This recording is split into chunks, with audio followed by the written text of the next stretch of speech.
નમસ્તે ખેડૂત મિત્રો, મારું નામ છે વિકાસ ચોવટિયા, સાનિધ્ય એગ્રો ગોંડલ વતી.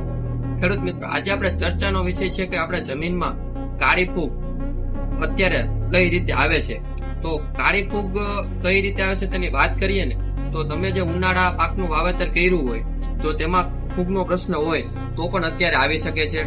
બીજું, તમે જમીનમાં અત્યારે ઊંડી ખેડ ના કરી હોય અને બીજ વાવવા સમયે કોઈ પણ સારો ફૂગનાશકનો પટ ના આપ્યો હોય તો પણ કાળી ફૂગ આવવાનો પ્રશ્ન છે.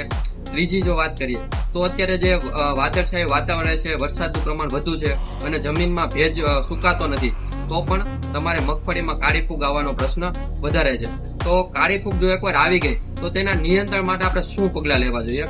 તેના નિયંત્રણમાં વાત કરીએ તો અત્યારે આપણી પાસે છે એરિઝોના કંપનીના બેક્ટોવેબ બેક્ટેરિયા, જે સ્પેશિયલી કાળી ફૂગમાં કામ કરે છે. આ બેક્ટેરિયા એવા છે જે 1 ml પ્રમાણમાં 10 કરોડ બેક્ટેરિયા રહેલા છે. તે તમારા જમીનની જે કાળી ફૂગ છે તે બેક્ટેરિયા ખાય અને તમારી કાળી ફૂગ ખતમ કરી નાખે છે. તમારા ખેતરમાં જો કાળી ફૂગ આવી ગઈ હોય તો તેનું 1 લિટર 1 એકરમાં ઉપયોગ કરવામાં આવે તો તમારા જમીનમાં રહેલી કાળી ફૂગને ખાઈને ખતમ કરી નાખે છે અને આગળ આવવાનો પ્રશ્ન રહેતો નથી. તો એક વખત તમે અવશ્ય આનો ઉપયોગ કરો. અને જો તમારે આની વધુ માહિતી જોતી હોય તો સ્ક્રીન ઉપર જે નંબર આપેલા છે તેમાં કોન્ટેક્ટ કરો અથવા આપણા દુકાને આવીને રૂબરૂ જોઈ પણ શકો છો. આભાર.